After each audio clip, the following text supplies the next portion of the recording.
Sanibonani. Lo phambi kwenu uSinewa kaNtuli eNkandla. Ngizozama ukukhuluma ngosicebi noma ngingazi ukuthi ngizothini. uSicebi ukholeliwe kakhulu ezwini lami nasekhonweni lami.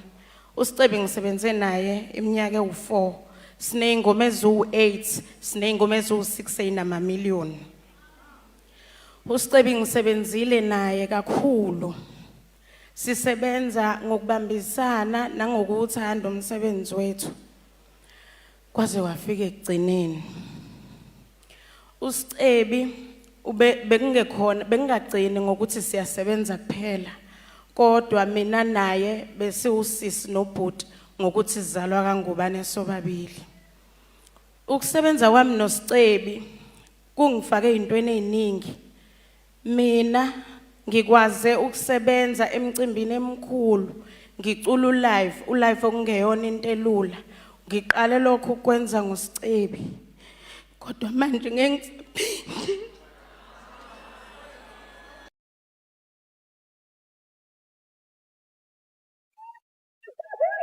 ngizocela kusondela ngaphambili ozobe ekhulumela abalandeli okuNsimbi umfoka Dlamini makukhona akahamba nabo bengeza beme lapha nje nabona ngezathi masayineza ngapha ngenhla sondela umfoka Dlamini.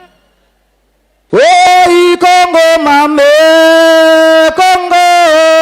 Kongo mama ye ishebeleza njalo ye useni mama nantambama. Sanibonani bafowethu. Angibingelele on behalf of abalandeli bakaSicebi ngaphasi kobuholi baseThekwini ophethwe uNduna uMasuku. Ngicahlamba akazange kuba khona namhlanje. Bafowethu kulukhuni liyasinda angazi ngizothini kodwa engingakusho ngoSicebi asizalwa naye esendeni kodwa bese ngumfowabo ngenye indlela. Angazi ngisho kubo egishini eMsinga kushone nje ubaba uNyasa ngangikho ngiqala ngqawu kuyeMsinga. Ngangikhona kunabaculi nabahlonishwa abakhulu la njengawo nobhuti umzimba okhala imali baningi abangibabonayo la engihlala nabo endaweni eyodwa through uSicebi ngoba ubengenayo ukuthi ayi umlandeli lo akahamba bakubalandeli besihamba nje mangabe khona ukuthi bafo angidonsa ngibeke lapho la ngiqonde khona ukuthi ke inhliziyo yakhe bafowethu ibinhle kakhulu iclean kakhulu. Silimele bafowethu sibuhlungu kumanje besiqala ukuthungisa nje abathungisayo siyakubaba ukwazela la kwimpucuzeko asazi sokwenze njani manje. Kubuhlungu kiyesinda bafowethu sikhalisa kakhulu nomndeni wakwaDlamini nakubona uGupta wakaMchunu nabafowethu siyabakhalisa bafowethu bonke labaqeda kuSicebi. Mina uGupta nje bengithi mangifika siyashaya ke thina siyazishaya lezi zishaye kaye ezibandayo. Mangifika tokuqala nje bangifuna amabhiya amastela manginawo amangqushana ngithenge isiphuze nabo. So kwabafowethu nje silimele bafowethu kubhlungu kakhulu kodwa ke engathi bangaphumula ngokuthula bafowethu. Kusasa ngizovuka ekseni ngiye eMsinga ngiyofihla uGupta ngisaba ngisho ukudrive imoto nginalo trauma nje ngiyasaba kodwa ke ngoba bafowethu ngicela uMaya ekhaya ngikhulekele ukuthi endleleni sihambe kahle nabantu sobe sihamba nabo.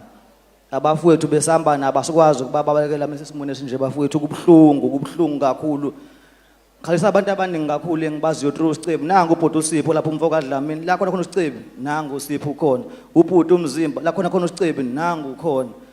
Nani bafowethu njoba nila mhlambe ngabe kuningeni kwenzayo kodwa ke nithe asobo ngazi impilo kamfowethu kubhlungu bafowethu kubhlungu. Ungathi umuntu uyaphupha nje kodwa ke kwiloko kuyikona bafowethu siyabonga kakhulu. Siyabonga nethuba nje ukuthi nisibone ezabalandeli nisirecognize ngesingisi awungashaya madoda. Siyabonga bafowethu siyabonga. Bese hanjiwa abantu bahambe kahle siyabonga. Imalusi TV kulethela izindaba ezisematheni ungakhohlwa ukusilandela kuzo zonke inkundla zokuxhumana.